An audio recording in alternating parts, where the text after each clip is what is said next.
could go over the pilot to the first episode period. How did you find out that the show had been sold? We did the pilot and took off for Europe. I borrowed some money from her for my passage. You did? Yeah, that's the money I gave you back in the bank. Said, here, get your clothes on and get out. Months later, we headed for Europe on the De Grasse, a great old French ship. You may not remember this. Being French, they started bringing her luggage into my cabin. We were not that way, ever. I said, no, allons mon vieux, ce n'est pas vrai, c'est notre chambre. The French like to put you together. They really do. They're very romantic. A man and woman together, they're in the same cabin. Well, we weren't, unfortunately. So to Europe, bought a car, because after the war, the French couldn't buy cars. The Americans could. You could sell it a month later and double the price. That's the only way they could buy a car. So we drove all the way down, got to Marseille or Nice. You say Nice, I say Marseille. What do you say? I say potatoes, you say potatoes? I think it was Nice. Nice. I forget. And we had a wire, I guess, from our agent. Cable. Cable. And he said they sold the show. Was it $400 a piece or something? Was quoted? Anyway, we were going to 200 get or something. Marvelous. And we remember debating whether we should want to come back for it. We're having such a great time. But we did. We were both broke, and we thought we'd better go back and maybe take the job. I mean, it was good. The pilot had been filmed in March. Yeah. This was when? May. We were over there about 5 weeks, I think, or 6. So we came back and they said, here we go, gang. We need 8 shows by August. We said, fine. What are the sets? They said, we have no idea. Well, You're the writers, you write the sets. The living room. The sets in the original pilot, which we did in Studio A at CBS, which was rather small. It was a big place, but it didn't have a lot of stage room. And it was very flimsy. Like a bathroom or something? Because we had a shaving routine, remember? She was doing that. Oh, yeah. And the nightclub set. Well, yeah. It was, and the walls were very flimsy, and it looked like one of those live TV sets, Yeah. is what it was. And so, of course, it was more substantial than that. We knew we had a living room and a kitchen. Go do 8 scripts, please. And I think Mark Daniels suggested that they fix it so that there was the louvered windows between the kitchen and the living room so he could get a camera in there sometimes. Yeah. And shut it off if we didn't need it. And so we just started writing. Not knowing what the sets were. Bob and I always write together. Some writers write separate scenes and then get together and go over the other person. We have 2 desks facing each other. Over 50 years I've seen this gorgeous face, mind you. We just grind it out line by line. She's the main typist. I had my typewriter over here to maybe do a joke. I was saying, what's the last line, Madelyn? Fred came and I said, oh, great. And this was in the olden days of carbon papers, so I would always... I'd go peek over her shoulder and say, no, that's where we are. I'd give him a carbon copy of what we were doing. And he would always acting it out or pacing around. And we used to act out a lot of the things that we did because we'd find out that either it might not work, too, if you weren't careful. Well, like the handcuff one they did later. We tied our wrists together. We're in the office. And then they just said, well, she couldn't find the key. It was a joke, and she couldn't find the key. And she said, well, he said, I got to get up early, but let's go to bed. So you start taking your jacket off, and you can't take your jacket off because it's over here. Then it all bunches up. This whole sleeve. Well, you wouldn't know that if you hadn't tried it. You might say, and they'd get undressed and so on, and then you'd find it. So that was the kind of thing we would, and we'd go places and do a little research. We'd go to, we went to see somebody dip candy at the farmer's market, and we went to a laundry and talked to them about getting her starched and things like that, so that we would know what we were doing. And usually you'd find funnier things trying it out. When we were plotting, Jess used to pace, remember? Yeah, he was a pacer. He had a long, skinny office because when the first studio had a little tiny office, so he had a wall knocked out. So we would sit on the couch, and he'd pace the length of the room. And Bob's... I found out if I had been maybe out too late the night before, when he went that way, I closed my eyes. Hi there, Jeff. He'd come back. I could tell from his pacing when he's turning. Hey, there he used to jingle coins in his He was pocket. a coin jingler. Everybody gets their little habits. If you're working with a bunch of writers and you go in the room, you'll all sit the same place. Within 2 times, you'll all sit the same place. And later on, it's like people at a dinner table. They'll do that, too. I became the pacer. Yeah. One of the chefs used to have a little poodle sit over the chair, and I would forget. And I always jump up and act things out. I went, hey, I have an idea. But the dog kept roaring at me. And I think he bit my ankle, but she doesn't accept that. I don't think so. When you were working out the dialogue with it, it was like, what do they say now? And then you would, like, in concert, come up with the next line. Well, Yeah. he'd say, where are we? I'd say, Lucy says, Franklin then says, what in yeah. Sam Hill's going on here? yeah, Ethel, aren't you ever coming home? And then Ethel says, I write down Ethel, and then we just did every line together. Were there, when you're pacing, it was like, we need a big joke here, or somebody Yeah. better say something funny now? Yeah. Mm-hmm. You have to be careful when you have a writing partner that you don't want to criticize their work. The only farther she would ever go, if maybe we'd done a scene over the weekend just to get started, and she would hand to me and she'd say, I rather like that end of that scene. Like, Bob, don't touch it, please. I kind of like that joke, you know. We sometimes went to dinner and would write at dinner because... Oh, that's right, at the Derby during the... Because if you got a page, you know, it could save you Yeah, an could- hour that night, and so we were busy little bees. We make ourselves sound like we were oppressed and whipped and chains and whining a lot. No, we had a lot of fun, really. It was fun being whipped. Well, there's something about having that show on every week. You better have that script ready. Because we used to say, they say, how could you do a script every week? I said, Monday morning, Miss Paul's going to put her hands down, and there better be something on that table. Where she comes up, there's something to read. That's why we did it. That's why we worked all night, Saturday and Sunday. Well, she wasn't too careful about how she reacted to something she didn't like, right? She would, if she didn't think it was funny, she would just say Subtle, it. subtle she wasn't. Quite often she would say, I don't know about that scene on middle of page 15. Dessa would say, Honey, Madelyn and Robert, which is how he pronounced our names, Madelyn and Robert know what they're doing. Just wait a while. He'll say, try it. But try it. Try So it. Wednesday she'd say, hooray. He said, if you don't like it, they'll get something else. That's another thing he did. Because it's just reading it, she wasn't too sure. Yeah, she didn't never. And I think there's always some hesitancy, you know. It's called, well, I look foolish, well, I look dumb. I don't think I like that. She never said that, but you know, it's, and we always felt she had the right not to like it. She had The to go out- performers have to do it. If they We want to don't. change, we'll do it within reason. 'Cause I'm not out there doing it. You know. And if they don't feel good about it, well, you know, it's not you out there, nobody laughing. Yeah. So, but he would say, now, they tried it. 'Cause we'd say in the script, we tried we- this. Yeah. And she'd roll her eyes, you know.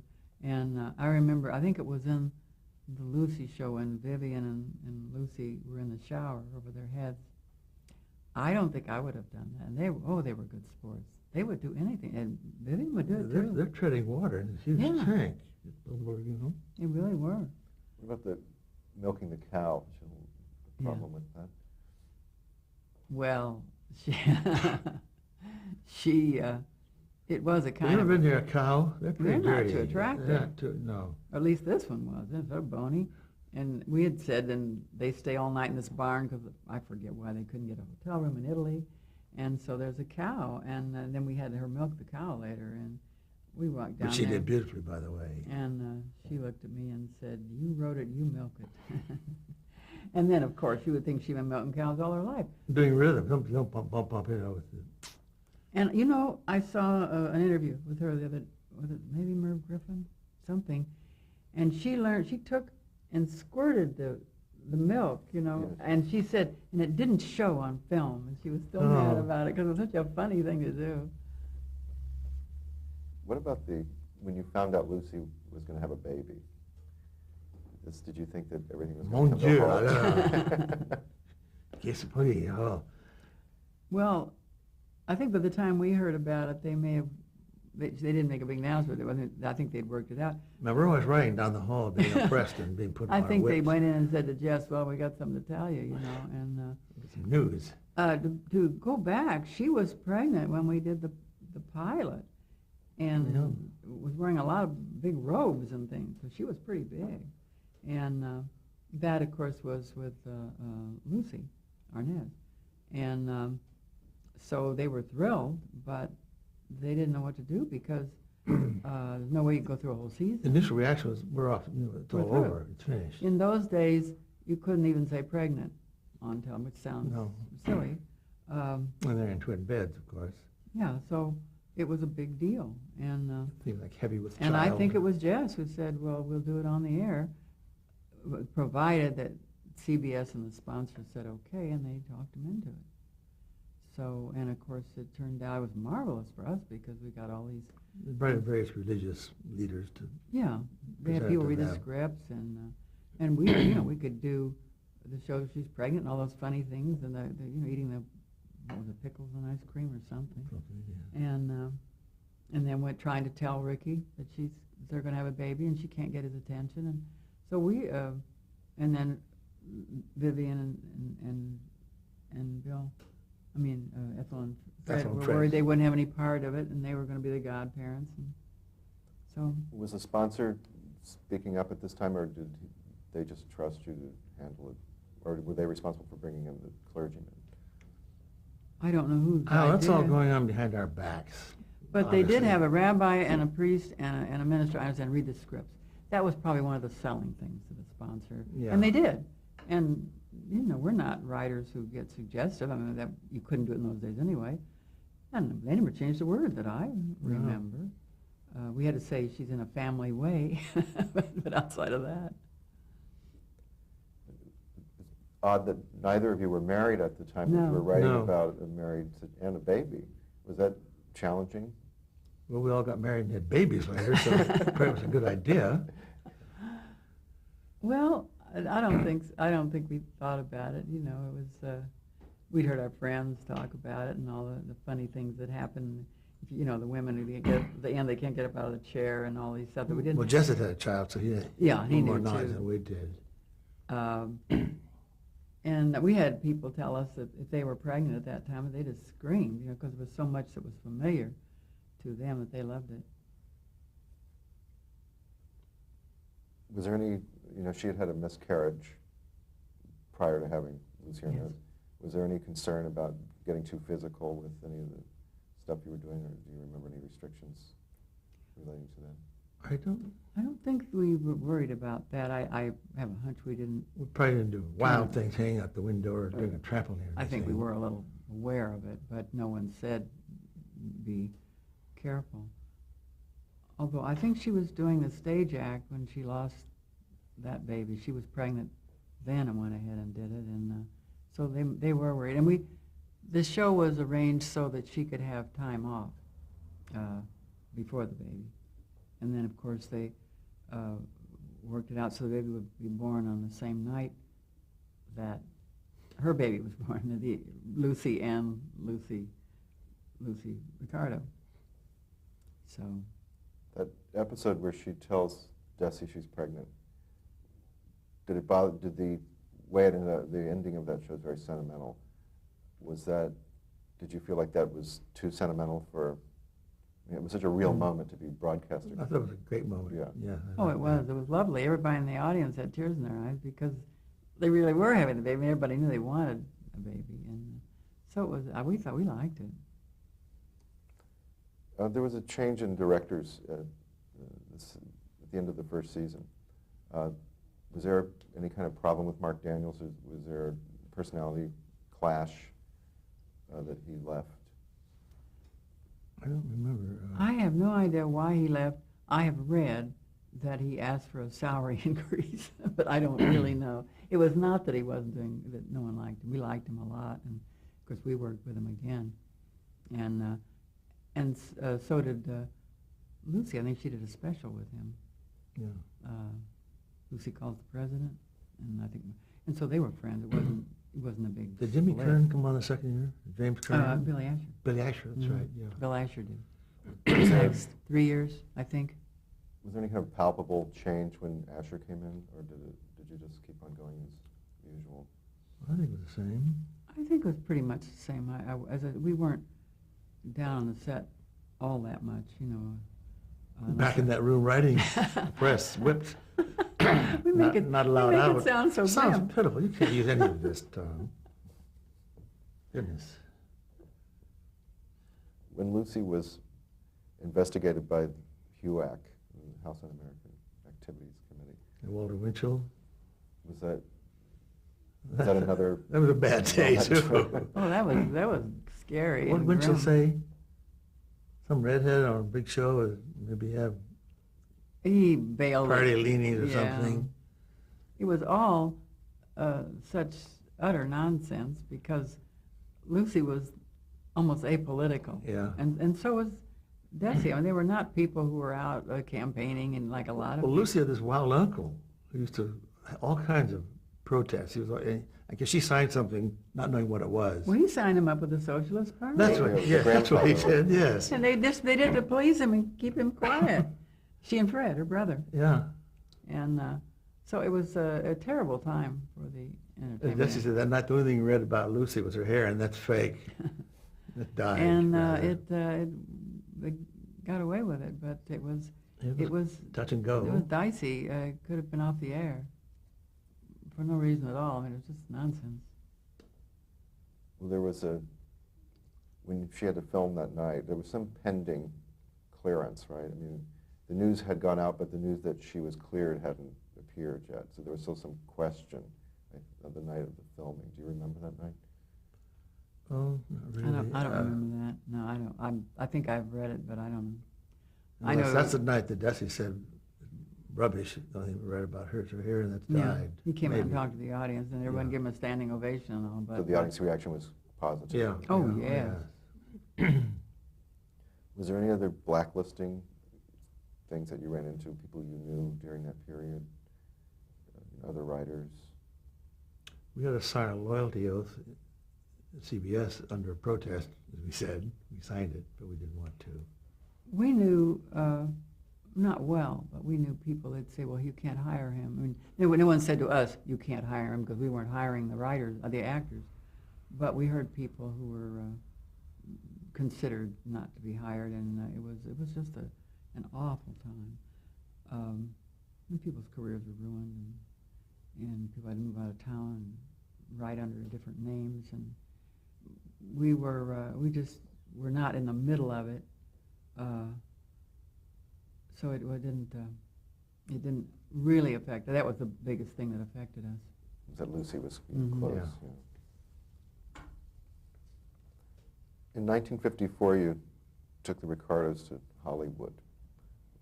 Why did that come about, or how did that come about? Called Hooray. Get out of that apartment, hit the road, get some new storylines, Tennessee Ernie and everybody, you know. Well, it was great for the script, writing the script, because it gave us so many new Oh yeah, buying ideas. a car. Remember that car thing when Fred brought that Cadillac Yeah. and the Pontiac? And the Mercuries weren't going, and then they were going to go, and it gave us a lot of story ideas and a lot of great guest stars. So it was fun to do. Aaron Spelling was one of our little minor guest stars in the Tennessee Well, he Ernie was just show. an actor, though. Yeah, an actor, yeah. But what we did was approach it like typical tourists, and we both knew we had people coming at her all the time, and relatives, and what the tourists would want to do, and that we made a Lucy. And we had both driven across country with our parents, like Aunt Yeah. Martha's Praline, 200 yards. I remember going through that with my folks. God, got to stop Route and buy 'em. 66. So we knew what it was, and we used all that stuff. You know, these stayed in funny little hotels and motels. And usually near the train tracks, because that's how they were started in life. So we used everything that ever happened to either one of us, and they were typical tourists. They wanted, even today, I mean, they want to see movie stars. Or they'll claim that I saw him sitting over there, and of course it isn't a star at all. When they created the hotel room, that was a fictional hotel, true, Beverly Palms. The vista from the room looks like it's probably right around where the studio was. Do you remember anything about that? Well, I remember it was Vine You Street. could see the Brown Derby, I think, from Yeah. that window, couldn't you? Yeah. Uh-huh. Could you see the Hollywood sign? Mhm. I Yeah. think they could? they just put some little landmarks and made it. It was, of course, a fake. It wasn't from a photograph or anything, I'm sure. I think that was an inspiration, someone who did the set. We just Yeah. were glad. It was fun.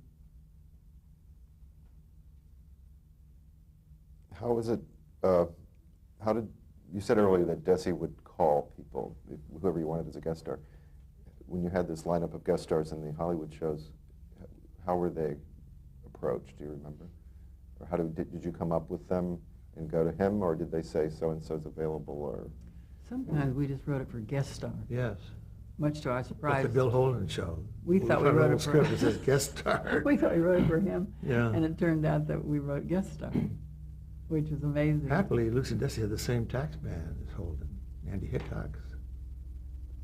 So, As I remember, we just hoped to get a big name, and Desi would It's call possible it. by then maybe some of the stars wanted to work on the show too, because the show going pretty well. Well, later on, we did Here's Lucy with Elizabeth Taylor and Richard Burton. The show, they said they wanted to be on it just for fun, and she thought he was kidding her. You know, What show was it that we took a real bus tour? We went and signed up, took one of the tourist bus For trips. the movie stars. Yeah, the movie stars home, just to I get an think idea. Richard Woodmark, I think. Yeah, just to get the feel of it. And At what point was it clear to you that the show was a huge hit? Well, the first review wasn't too good. no, the reviews were not great. What was it say in Time magazine? Oh, that was the one. I misread it. I hope I still have it somewhere. It said, I thought it said a triumph of bounce over bubbling material. I thought, well, that's not bad. And I read it again, and it said a triumph of bounce over bumbling material. And I didn't, you know, now everybody says, oh, I knew it was a hit, but, It probably took off a few weeks later. It wasn't immediate, I don't think. I'm not sure the ratings. I think it was about 3 months. It was maybe Because ratings weren't every few by minutes. in those Christmas days or the either. first of the year. It was doing really well, and people were talking about it. You know a show's a hit if the next morning people say, "Oh, did you see?" And it was into that kind of thing. People telling each other what the story was. So And apparently in Toledo, Ohio, they noticed that the water consumption dropped during the half hour she was on. Really. And department stores wouldn't open on Monday night because they couldn't get any customers. That told us something. How did that make you feel? Were you just thrilled to death, or was there something that, I mean... Pleased as punch, or whatever that means. we were thrilled to death. Yeah. Well, to write a show that was very successful, and to have people who were that great doing it, and then to have fun doing it. I mean, how could you ask any more? And of course, once a show is a big hit, then the sponsor or now the network, they leave you alone too. Yeah. So they aren't always fixing it for you. So that was nice. Do you remember Lucy or Desi's reaction to this at all? Or they expressed their... Oh, I'm sure they were thrilled. Yeah, They- maybe more thrilled than we were. Even. Maybe. Yeah, since they were the stars. It must have been hard for people to talk about I Love Lucy around you without... I mean, I'm sure there were just strangers who would talk about it, not realizing you were connected with it. You were... Because you were invisible. I was at in a way. Parr's last week, a restaurant in the valley, and some waitress came by. I am the queen of the gypsies, queen, queen, queen, gypsies. And I said, by the way, my wife said, you want to know something about that song? Guess who wrote that? She had no idea. That's kind of gratifying, very gratifying, not kind of, extremely. So with most of the guest stars, was it the guest star thing? I mean, obviously there were some people, like Rock Hudson, I don't think needed to be Rock Hudson particularly. There were other people who seemed like it was kind of more tailored to who they were.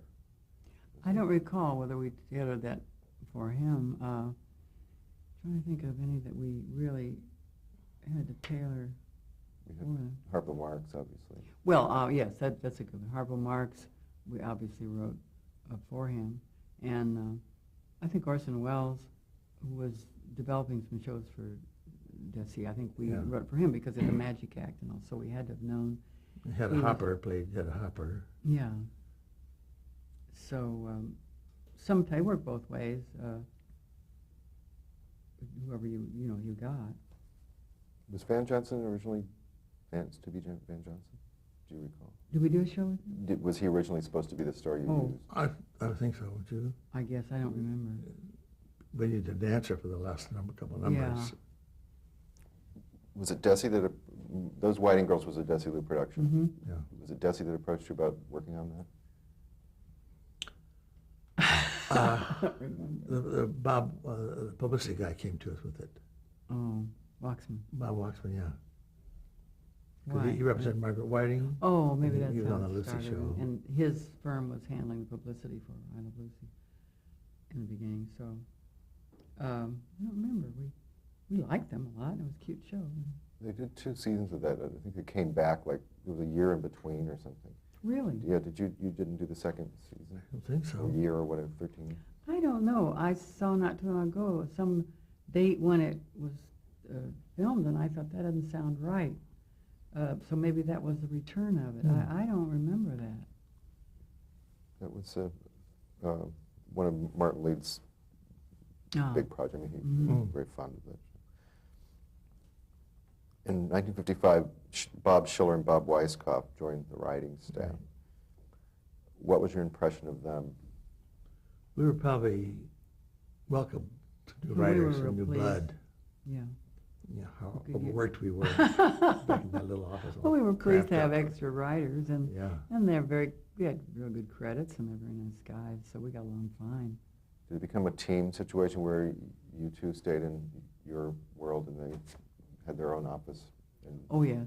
And then you would... We would all plot. They would do a first draft. We would do a second draft, and Jess Oppenheimer would do polish.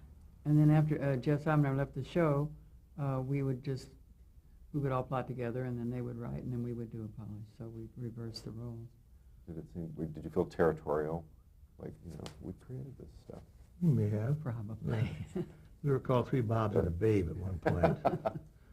Madelyn didn't care for that. Well, that brings us to a good question. Madelyn, there you were surrounded by 4 men and 5 men. Hey, what was that like? Why don't you tell us now, please? What was it like? Yeah, I mean, did you feel, were you aware of, well, obviously you're aware of being a woman, but were you aware of how significant being a woman was in those days, doing what you were doing? I don't remember being really aware of it. I think it was because I had a man partner, so that I was accepted. She was turned down from one show, Sweeney and March, wasn't it? March. Well, I don't know what show it was. I think it was those two guys, Well, Bob Sweeney and Hal March. It was before we teamed together, I Yes, think, and it because was they radio. Yeah, and they wouldn't take and I her. said, I told them would like to try out for the show, and they said, well, you would fit in, you're a girl. And I really felt bad about it, but that was kind of the attitude. Yeah. But I didn't find a lot of discrimination, but now people today say, well, you were one of the first, and I think about it. They said it was good to have me around because I had the woman's point of view, because Lucy was, they couldn't very well say they didn't want a woman on the show because the woman was a star. So, but every once in a while I'd run into somebody who was a little strange about it. And then when we were producing and doing Alice, I did run into quite a bit because I tend to talk a lot. And, That's right. what was one actor asked somebody, he said, Was that Broad? who's the broad who's doing all the talking at the end of the table? An actor we didn't use for quite a while, if ever. Again. So you run into that as a producer. You run into that. I think more than a writer, really. And there are a lot of women producers today, and I think they had to kind of fight through it. Is that it?